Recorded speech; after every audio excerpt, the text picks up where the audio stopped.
cleaned out the vault. But I could never figure out. Pete was really amazed at how they found these remains, and there was no reason for it.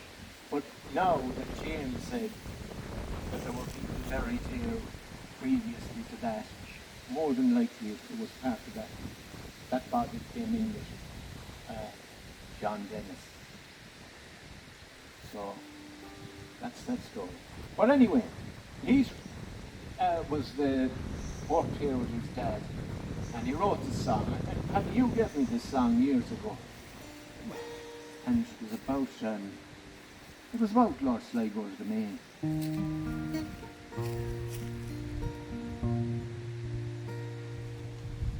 I travelled along with far over the foam, and like many a Westport boy, I left a good home. Through the bright lights of London and the vineyards of Spain,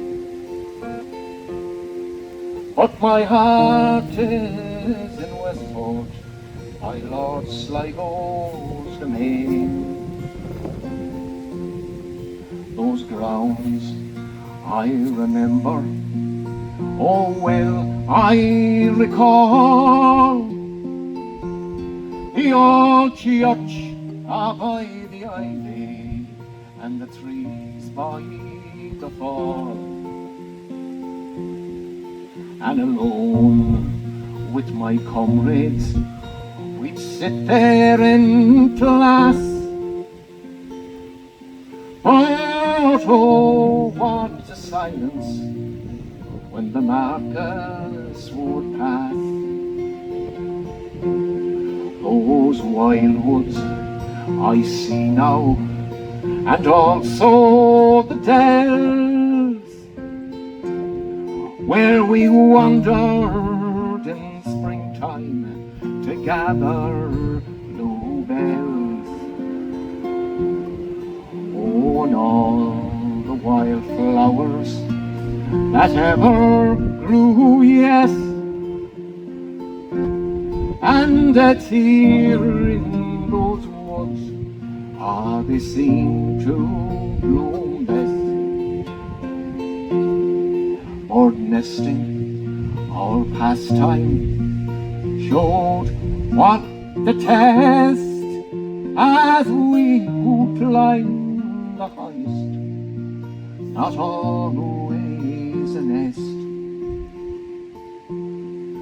Those years pass by quickly, sure some say they fly. It was then I met Mary with the light in her eyes. How oft in the summer we would wander around to view the young pheasants in the old pleasure ground. And then in the evening, with her hand pressed in mine, we would walk down the path to the river. Forget those sweet hours, or not if I tried, for those memories will linger forever.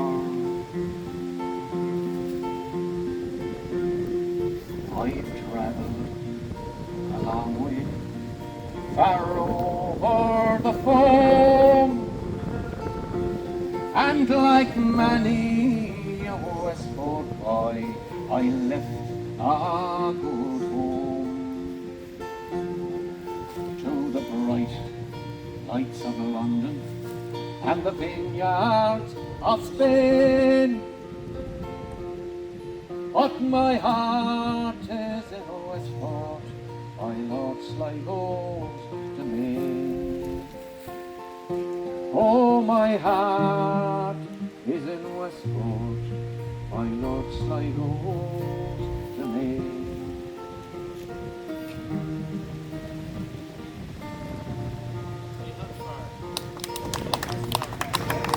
Something like that.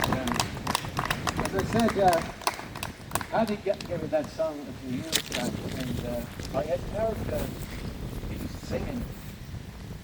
We worked together in St. Anne's Boxing Club as trainers, and Peter was an exceptional trainer.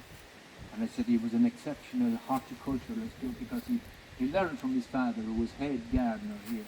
His father was credited with, I suppose, what would you call it, Jeannie? Developing or pruning his own rose. Now that was an amazing feat for a gardener. But he's also reared and bred Connemara ponies, and he kept good land stock down in his farm down on the road. But that's right. And we used to talk, after we'd go for a training session, we'd usually go into the Angler's Rest, long gone.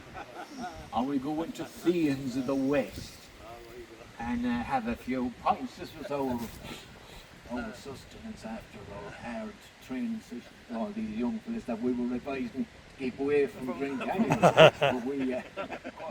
But Pete, I'd have a pint, and he loved rum and black. But I asked him one day, because I had seen great photographs of Pete in his youth, and he was really involved with the LDF during the wartime, the FCA, the Reserve Force. And I asked him, Pat, I said, you never got married, Pete. Well, he said, I didn't, Jerry. And he said, I said, well, I didn't bother pushing him anymore. But he said, go on anyway, tell me more. He said, but he said, I tell you, I fell in love with this lady, but she was above my station. And I said, right, go on, tell me more. He said, seemingly she could have been a niece of Arthur Howe. And he said, he wrote that particular song for her, but he said, I was lucky to get, it was, you got it off the Conways, off Pete's sister's niece. So that's the story Pete told me, but I thought it was a lovely story, and he said, she was above my station. I never forget that, and but Pete was a pure gentleman. But he told me the story about the burial here. He had a lot of other stories now, but I won't bother going into them here. So we want to get to the match, I'd say. At this point. But it's nice to pay tribute again, as I said, to the people that are buried here. We always, as youngsters, it was a spiritual place, and we had great